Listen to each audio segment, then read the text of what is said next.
오늘 구약의 말씀인 예레미야 29장은 예레미야가 예루살렘에서 바벨로니아로 잡혀간 포로들에게 보낸 편지 내용임을 1절에서 밝히고 있습니다. 시기적으로 BC 597년 이후임을 밝히고 있죠. 왜냐하면 남유다의 마지막 왕인 시드기야 때 시드기야 왕이 바벨로니아로 보낸 사신들 편으로 전달했다는 내용이 3절에 기록되어 있기 때문입니다. 시드기야는 남유다 왕국의 마지막 왕으로서 BC 597년부터 586년까지 11년간 왕좌에 있었던 왕이었습니다. 이 예언은 바벨로니아 느부갓네살 황제가 제3차로 유다를 침공하여 온 유다 성읍들을 함락하고 예루살렘을 포위한 직후인 BC 588년을 역사적 배경으로 합니다. 느부갓네살 황제는 총 3차례 남유다 왕국을 침공했습니다. 1차 침공은 기원전 605년 남유다 여호야김이 왕으로 있을 때였죠. 여호야김 왕은 바벨로니아에 조공을 바치는 속국이 되었고 다니엘과 왕족, 귀족 일부가 1차 포로로 끌려간 시기입니다. 2차 침공은 기원전 597년, 이 역시 여호야김이 왕으로 있을 때였습니다. 이때는 여호야김이 반기를 들고 친이집트 정책을 펼치자 느부갓네살 황제가 재침공을 했던 것이죠. 결과는 예루살렘이 포위되었고 포위된 상황에서 버티다 여호야김은 죽고 그의 아들 여호야긴이 왕으로 등극하지만 결국 항복하게 됩니다. 느부갓네살 황제는 여호야긴 왕과 그의 가족, 성전의 보물, 그리고 에스겔 선지자를 포함하여 지도층 및 기술자 등 약 1만 명을 2차 포로로 바벨로니아로 끌고 갔습니다. 느부갓네살은 이 여호야긴 대신에 그의 숙부인 시드기야를 꼭두가시 이 왕으로 세웠습니다. 3차 침공은 기원전 588년에 있었고 약 2년 반 동안 이어지자 결국 못 버티고 기원전 586년에 예루살렘이 함락되면서 결국 남유다 왕국이 완전히 멸망하게 됩니다. 이런 역사적 배경 속에서 오늘 본문인 예레미야 29장에서 예레미야 선지자가 바벨로니아 이 포로로 잡혀간 동포 포로들에게 보낸 편지는 제2차 바빌로니아 침공으로 인해 사로잡혀간 동포들에게 보낸 편지 내용입니다. 그러니까 기원전 597년 제2차 침공 때 포로된 자들인 것이죠. 여러분 한번 생각해 보십시오. 잘 살아가다가 가정도 가문도 그리고 자유도 잃었습니다. 자기들을 지켜주던 왕도 죽고 자기들이 유일하게 믿고 의지했던 유일신 하나님의 인재의 상징과도 같았던 성전도 파괴되었습니다. 이제는 조국도 잃고 포로민으로 살아가는 형편이 되었습니다. 믿음의 조상 아브라함으로부터 대대로 이어져 왔던 언약에 대한 꿈이 완전히 약해지지 않았겠습니까? 세상에 대한 희망은 더더욱 사라진 상황이었을 겁니다. 그들이 바벨로니아에서 아무리 포로 공동체를 이루어 살았다고 해도 다시 자유인으로서 고국 땅으로 되돌아가리라는 희망은 점점 더 희미해져 갔을 겁니다. 그냥 이국 땅에서 하루하루 죽지 못해 살아가는 신세였습니다. 그곳에서 어떻게 목숨을 연명할까 고심하며 살아가고 있었을 겁니다. 그런데 예레미야가 바벨로니아 포로들에게 보낸 편지의 내용을 보면 흥미롭게도 재밌는 내용이 나옵니다. 다시 그 내용을 한번 봅시다. 4절입니다. 나 만군의 주 이스라엘의 하나님이 말한다. 내가 예루살렘에서 바빌로니아로 잡혀가게 한 모든 포로에게 말한다 라고 주님께서 선언하십니다.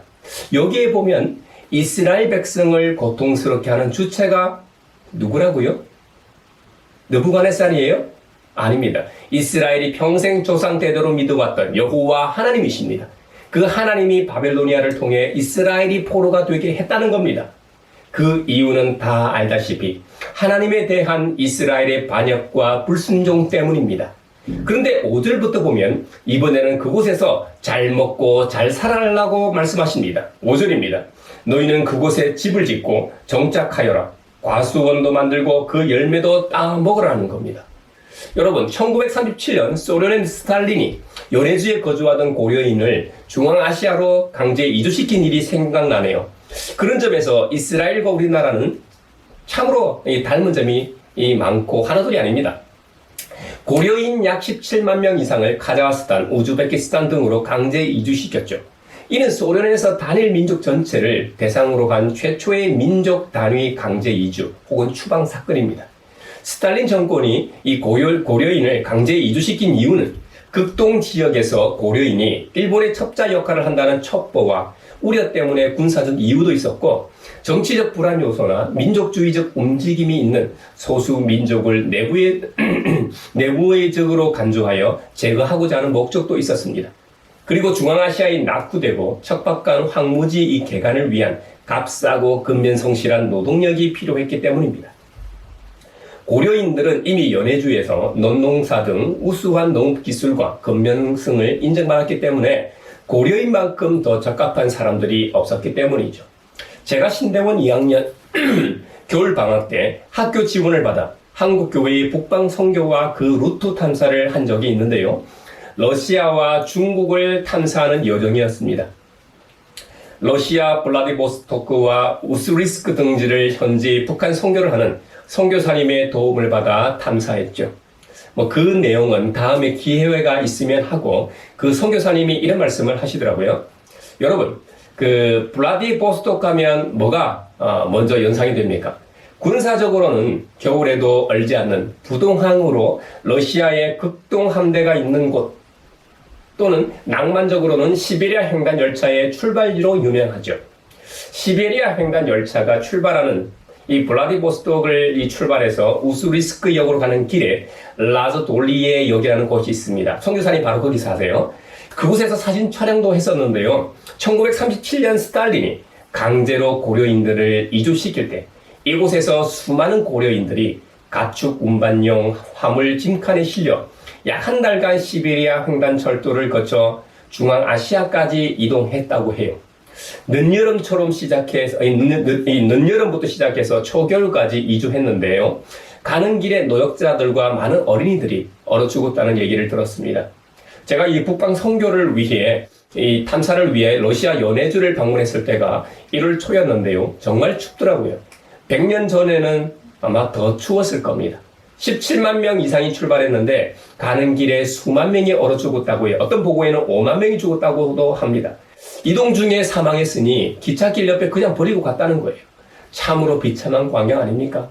카자흐스탄, 우즈베키스탄 등 중앙아시아에 정착한 이후에 스탈린 정부는 강제로 이주시킨 고려인들에게 아무것도 주지 않았습니다. 척박한 황무지만 기다리고 있었습니다. 그 황무지 중에는 반사막인 곳도 있었고 늪지대도 많았다고 합니다. 당장 급한 대로 토구를 파 움막을 짓고 살았다고 합니다. 처음에 약속했던 이 정부 재정 지원이나 이주 후 남겨진 재산에 대한 보상은 거의 없었다고 합니다. 연해주에서 가져온 이 간단한 농기구로 토지를 개간하고 가져온 씨앗으로 이 논농사를 시작해 살기 위해 하다 보니 짧은 시간 안에 높은 생산성을 달성해 자립하게 됐다는 거예요. 이 강제 이주는 고려인들을 고향에서 뿌리 뽑아 현대판 디아스포라로 만들었습니다. 그 후손들은 현재까지도 중앙아시아 지역의 고려인이라는 이름으로 살아가고 있습니다. 문재인 정부 때 홍범도 장군의 유해가 고국으로 돌아오는 감동적인 장면을 보았는데요. 홍범도 장군과 그 후예들도 지금까지 그곳에 살고 있습니다. 스탈린에 의해 강제 이주당한 고려인들처럼 남유다가 멸망하고 바빌로니아로 강제 이주당한 이스라엘 사람들 역시 같은 처지였습니다. 그들은 전쟁 포로였기 때문에 고려인들보다 더 못한 대접과 처우를 받았을 겁니다. 그런데 하나님께서는 예레미야를 통해 보내신 편지에서 뭐라고 말씀하십니까? 너희는 그곳에 집을 짓고 정착해 살라고 하십니다. 집도 짓고 과수원도 만들고 그 열매도 따먹을 정도로 아주 적극적으로 생활하라고 하십니다. 또 6절에 보면요. 너희는 장가를 들어서 아들, 딸을 낳고 너희 아들들도 장가를 보내고 너희 딸들도 시집을 보내요. 그들도 아들, 딸을 낳도록 하여라. 너희가 그곳에서 번성하여 주어들지 않게 하여라고 하십니다. 이건 창세기 1장에 나오는 하나님의 축복과 인간의 일과 아주 유사합니다. 하나님께서 천지 만물을 창조하시고 마지막으로 인간을 창조하신 다음에 뭐라고 하셨는지 여러분 기억하십니까? 창세기 1장 28절 29절에 뭐라고 말씀하시냐면요. 하나님이 그들에게 복을 베푸셨다. 하나님이 그들에게 말씀하시기를 생육하고 번성하여 땅에 충만하여라. 땅을 정복하여라. 바다의 고기와 공중의 새와 땅 위에서 살아 움직이는 모든 생물을 다스리라고 하셨습니다. 또 하나님이 말씀하시기를 내가 온 땅 위에 있는 씨 맺는 모든 채소와 씨 있는 열매를 맺는 모든 나무를 너희에게 준다. 이것들이 너희의 먹거리가 될 것이다 라고 말씀하셨습니다. 바로 생육하고 번성하여 땅에 충만한 축복입니다. 단순히 많아지는 게 아닙니다. 하나님께서 온 땅 위에 씨 맺는 모든 채소와 씨 있는 열매를 맺는 모든 나무를 주셔서 먹고 살게 하신다는 겁니다. 굶어 죽게 내버려 두지 않으신다는 겁니다. 그러니까 바벨로니아 포로로 잡혀가서도 나를 믿고 그렇게 살라고 말씀하시고 있습니다. 거기서 한 단계 더 나아가 너희를 사로잡아간 그 원수들의 성읍이 평안하고 번영하도록 노력하라는 겁니다. 이건 또 무슨 분통 터지는 소리일까요? 철천지 원수가 망해도 시원찮을 것 같은데 오히려 그들이 성공하고 잘 되도록 기도하고 노력하라는 겁니다. 그 이유를 설명하십니다. 그 성읍이 평안해야 너희가 평안할 것이기 때문이다. 그렇죠. 만약 뭔가 일이 잘못되면 가장 먼저 해를 입을 대상이 바로 포로들입니다. 식량 생산이 줄면 가장 먼저 줄이는 것이 자국 백성이 아니라 포로로 잡아온 이들입니다. 식량뿐만 아니라 전쟁이 발생하면 가장 먼저 전장으로 끌려가 총알바지가 될 대상도 포로들입니다. 그래서 철전지 원수이긴 해도 우리 자신을 위해 바벨로니아가 번영하도록 기도하고 노력하며 살라는 것이죠. 이제 좀 이해가 갑니다. 사랑하는 형제자매 여러분, 우리가 사는 세상도 바벨로니아 포로지와 다르지 않습니다. 30대 후반의 IT 업계의 개발자 한 형제는 매일 야근과 끊임없는 스케줄 변화에 시달립니다. 그의 직장 동료들은 언제 회사가 나를 버릴지 모른다는 불안감 속에 삽니다. 오직 나만의 생존과 경쟁 우위를 위해 기술과 지식을 숨기려 합니다. 이것이 바로 현대판 포로지입니다. 이 형제는 처음에는 자신과 가정이 해고되지 않도록 내 생존을 위해 기도했습니다. 그러다 예레미야 29장 7절 말씀에 이 눈이 멈췄습니다. 그 성읍이 평안해야 너희도 평안할 것이기 때문이다. 그 형제는 기도의 방향을 바꿔 이 회사의 샬롬을 평안을 위하여 기도하기 시작했습니다. 그는 자신의 지식을 경쟁 우위로 삼지 않고 신입 개발자들에게 아낌없이 나누어 주었습니다. 개인의 성과보다는 팀의 프로젝트 성공을 위해 헌신했습니다. 주변 동료들은 그를 이해하지 못했습니다. 왜 네 시간을 낭비하느냐? 하지만 1년 후 회사가 경영 위기를 겪었을 때 그 형제는 아이러니하게도 팀워크를 다지고 기술 공유 문화를 만든 핵심 인재로 지목됐습니다. 그 형제가 회사의 평안, 즉 안정성에 기여했기 때문이죠. 이것이 바로 오늘날 우리의 바벨로니아인 직장, 학교, 사회 속에서 그곳의 평안을 구하며 생육하고 번성하는 그리스도인의 모습 아닐까요? 나중의 평안을 위해 지금 이곳에 샬롬을 심어야 하는 이유입니다. 하나님께서는 이방인의 통치의 한계를 정해 놓으셨습니다. 이사야 선지자 때부터 이스라엘이 멸망하기 300년 전부터 바벨로니아 70년 포로기를 계시해 놓으셨습니다. 그러니까 분명 이방인의 통치는 한계점이 있는 것이죠. 포로지는 하나님의 계획에 따르면 일시적인 안정을 주는 장소인 것이죠. 다른 말로 표현하면 멸망한 예루살렘을 대신하는 도피성이었던 셈이죠. 사도 바울이 자신이 가지 못하는 곳에 서신을 통해 하나님의 말씀이 들려지게 했습니다. 그것처럼 예레미야의 편지를 통해 바벨로니아 동포 포로들에게 비록 선지자는 가지 못하지만 그가 대언하는 계시의 말씀이 가게 해서 동포 포로들에게 살아계신 하나님의 말씀이 그들에게 들려지게 했던 큰 의미가 있습니다. 지금처럼 이 책 형태는 아닐 테고 아마도 하나님의 말씀이 두루마리의 형태로 기록 전달되었을 겁니다. 바벨로니아 포로 동포들에게 그렇게 읽혔던 것입니다. 이러한 모습을 통해 하나님께서는 여전히 이스라엘을 사랑하고 계시며 여전히 그들을 위한 놀라운 계획을 가지고 계심을 보여줍니다. 바벨로니아 포로민들은 하나님께서 이방 군주의 권세에 한계를 정하셨음을 알게 되었습니다. 자신들을 사로잡아온 이 이방 군주의 권세나 그 나라들 역시 하나님의 주권과 권위 아래 살고 있음을 천명하시는 내용입니다. 절망 가운데 있는 포로지에서의 생활을 가능하게 하시는 분도 하나님이심을 보여줍니다. 단순히 연명하는 정도가 아니라 포로지에서 풍족하게 하시는 분도 바로 하나님이십니다. 포로민으로서 자유와 고국으로 되도록 하는 희망은 자신들의 능력 밖의 영역이었습니다. 그러므로 예레미야 선지자를 통해 두루마리에 기록되어 사신들에 의해 전달된 이 예언의 말씀을 붙잡고 믿고 희망을 가지든지 아니면 원수를 축복하는 편지 내용의 격분에 답장의 예레미야는 반역자이니까 꼭 죽여야 할 대상이라고 판단하는 것은 오롯이 포로민들의 선택이었습니다. 실제로 답장에는 예레미야를 반역자로 여기고 제거해야 한다는 내용도 있었습니다. 눈을 들어 하나님의 구원하심과 계획을 바라보아야 합니다. 그러면 보입니다. 하나님의 계획을 보기 위해서는 우리 스스로는 불가능합니다. 오로지 주님의 말씀을 통해서만 볼 수 있습니다. 바로 이 성경 말입니다. 구약시대의 하나님의 말씀은 신약시대에 와서는 실제로 그 말씀이 성육신하는 역사가 있습니다. 사도 바울은 자신이 전한 복음, 하나님의 말씀은 예수 그리스도라고 분명히 밝힙니다. 그 옛날 바벨로니아 포로기에 디아스포라 포로들이 약속의 말씀을 믿고 참고 견디어냈던 것처럼 사도 바울도 하나님의 말씀 때문에 구원의 계획 때문에 모든 것을 참고 견디고 있다고 고백합니다. 하나님의 구원 계획 안에 있는 사람들 때문에 참고 견딘다는 겁니다. 복음 때문에 바울 자신이 참고 견디는 것처럼 자신의 영적 아들 디모데도 진리의 말씀을 올바르게 가르치는 부끄러울 것 없는 일꾼으로 하나님께 인정을 받는 사람이 되기를 힘쓰라고 권면하고 있습니다.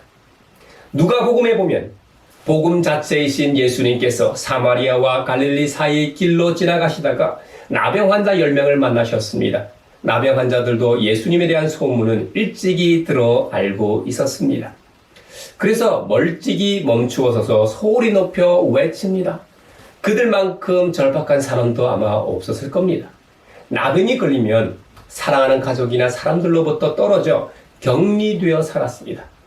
우리나라도 예전에 소록도 같은데 따로 떨어져 격리된 채 살아가지 않았습니까? 그러니 낫는 것에 대해 질병으로부터의 이 자유를 얼마나 갈망했었겠습니까? 예수 선생님, 우리를 좀 불쌍히 여겨주십시오. 이에 예수님께서 가서 제사장에게 이 너희 몸을 보이도록 해라고 말씀해 주셨습니다. 다른 병자들을 한번 보면 말이죠. 예수님께서 병을 낫기를 선언하시거나 하는데 이 선언하지도 않으셔요. 직접 만지지도 않으셨습니다. 단지 제사장에 가서 그 몸을 보이도록 하라고만 말씀하셨습니다. 율법에 의하면 나병이 나았을 경우 제사장이 판단하여 나병이 나았다고 결정하는 권한이 있었기 때문입니다. 그런데 예수님 말씀대로 10명의 나병 환자들이 제사장들에게 가는 길에 몸이 이미 깨끗해졌습니다. 참으로 놀랍습니다. 10명 다 간절했던 것만은 확실합니다. 그러니까 10명 다 나병으로부터 깨끗해졌죠. 그런데 문제는 그 다음입니다. 10명 중 한 사람만이 다시 돌아와 예수님께 엎드려 감사 인사를 드렸습니다. 그 한 사람이 이방인으로 취급받던 사마리아 사람이었습니다. 다른 사람들은 그냥 자기 갈 길로 가버렸습니다. 대부분 사랑하는 가족이 있는 집으로 돌아갔겠죠. 그런데 예수님께서 뭐라고 그 사마리아 사람에게 말씀하시냐면요. 18, 19절입니다. 하나님께 영광을 돌리러 되돌아온 사람은 이 이방 사람 한 명밖에 없느냐. 그런 다음에 그에게 또 이렇게 말씀하세요. 일어나서 가거라. 네 믿음이 너를 구원하였다. 할렐루야. 우리가 육신의 질병으로부터 자유를 얻는 것도 정말 중요한 일입니다. 하지만 그보다 더 중요한 것은 영혼의 구원입니다. 나병으로부터 치유를 받은 사마리아 나병 환자는 영혼의 구원까지 받았습니다. 완전한 횡재했습니다. 완전히 횡재했죠. 사실 우리는 믿음이 있기 때문에 구원이 얼마나 가치 있는 것인지 잘 알지만 그리스도 예수님 밖에 있는 이들은 그게 뭐 그리 중요하고 대단한 것인지 잘 모릅니다. 하지만 우리는 날 구원하신 그 은혜에 감격하고 눈물을 흘리며 감사하죠. 나 같은 죄인도 용서하시고 살리셨으니 남이 나에게 행한 사소한 잘못을 용서해 줄 수 있는 힘이 생깁니다. 나를 위해 귀한 이 피를 흘려주셨으니 내가 가진 것을 이웃과 나누게 되는 힘도 생깁니다. 나를 한없이 사랑한다고 하시니 원래 사랑할 줄 모르던 우리 자신도 이타적 사랑을 하는 존재가 됩니다. 사랑하는 형제자매 여러분, 오늘날 우리 주변의 많은 젊은이들이 디지털 노마드나 글로벌 계약직 형태로 단기간 해외 생활을 하며 살아갑니다. 그들에게 그곳은 고국으로 돌아가기 위한 잠시 들르는 장소일 뿐입니다. 20대 후반의 한 청년은 1년 계약으로 실리콘밸리에 파견되었습니다. 그는 오직 경력에 필요한 스펙만 쌓고 돌아갈 계획이었습니다. 그래서 동네 이웃들에게 무관심했고 시청의 이 소음 규제 정책에 대해서도 내가 곧 떠날 곳인데 뭐 상관할 바가 아니다라고 생각했습니다. 오직 자기 개발과 생존 경쟁에만 몰두했습니다. 이것이 바로 9명의 나병 환자들의 마음입니다. 치유만 받고 자기 갈 길을 가는 모습입니다. 앞서 언급했던 30대 후반의 이 IT 업계 개발자로 일했던 그 형제처럼 이 청년도 자신의 계약 기간이 끝난 후에도 그 동네의 평안이 고국으로 돌아간 자신의 평안, 안정적인 경력에 영향을 미칠 것임을 깨달았습니다. 그는 개인 시간을 내어 교민 봉사 활동을 시작했습니다. 이웃들과 함께 지역 공원에서 환경 정화 활동도 했습니다. 그는 그곳을 임시 거주지가 아니라 하나님이 잠시 심어 놓으신 바벨로니아로 인식하기 시작했습니다. 그곳에 샬롬을 구하는 것이 돌아와 감사하는 사마리아인의 믿음 아니겠습니까? 자신의 후손들이 돌아갈 고향 땅에 평안을 미리 심는 영적 투자임을 깨달은 것이죠. 하나님께서 나에게 하신 일로 인해 찬양하는 시편이 참 많습니다. 시편 91편에도 보면 그 옛날 출애굽 때 홍해를 갈라 자신의 사랑하시는 백성들을 육지처럼 건너게 하신 일을 기억하며 감사하고 노래하고 있습니다. 하나님의 선하신 계획을 위해서는 초자연적인 일도 행하시는 분이 바로 우리 하나님이십니다. 때로는 사람 막대기와 인생 채찍으로 단련하시기도 하지만 결국에는 우리를 구원해 주십니다. 할렐루야. 모든 것이 풍족한 곳으로 이끌어 주셨음을 고백하며 노래하고 있는 모습들이 바로 시편이죠. 이것이 믿음입니다. 믿음은 하나님의 말씀을 통해 생기는 것입니다. 그러므로 믿음이라는 것은 내부에서 발현하는 것이 아니라 외부에서부터 오는 것입니다. 하나님께서 주님의 거룩한 영이신 성령님을 통해 나에게 선물로 주셔야만 생기는 것입니다. 우리는 그 믿음을 통해 이 성경이 살아계신 하나님의 말씀임을 믿게 됩니다. 이 땅의 삶과 죽음 이후의 영원한 삶을 바라보며 위로를 받고 희망을 가지는 것입니다. 남유다가 완전히 멸망한 후 바벨로니아 포로로 사로잡혀갔던 디아스포라 이스라엘 백성들도 예레미야의 편지를 통해 지금 우리를 통치하는 이방의 권력과 힘도 한계가 있음을 믿었습니다. 그리고 70년이라는 물리적 시간이 지난 이후에는 반드시 고국으로 돌아가 다시 한번 풍족한 삶을 살게 될 것이라는 믿음으로 위로를 받았습니다. 70년이라는 시간을 볼 때 내 때에는 다시는 고국 땅을 못 받는다 해도 내 자식들은 내 후손들은 계시의 말씀대로 이루어져 그렇게 그리던 고향 땅으로 되돌아갈 것을 믿으며 소망했던 것입니다. 그래서 그 고단한 포로 생활을 견디고 참았던 것이죠. 주님의 말씀대로 철천지 원수인 이 바벨로니아 성읍과 그 사람들을 위해 기도하며 그곳이 평안할 수 있도록 그곳이 풍족해 태평성대를 누릴 수 있도록 바벨로니아 사람처럼 부단히 노력하며 살았던 것입니다. 우리도 우리의 일상에서 바벨로니아의 평안을 구하며 각자의 위치에서 산업 역군처럼 사는 것은 나병이 낫고 제 갈 길로 간 9명의 이스라엘 사람들의 행동이 아닙니다. 이런 육신의 치유를 넘어선 영혼의 구원에 감사하여 그 은혜를 삶으로 되돌려드리는 사마리아인 한 사람의 믿음의 자세입니다. 이번 한 주간도 저와 여러분이 우리의 일상에서 우리의 삶의 공간에서 만나는 사람과 환경들 가운데 그들의 평안을 구하며 강구하며 또 함께 노력하며 또 그러한 세상을 만들 때 이 땅 위에 하나님의 나라가 진정으로 임할 줄로 믿습니다.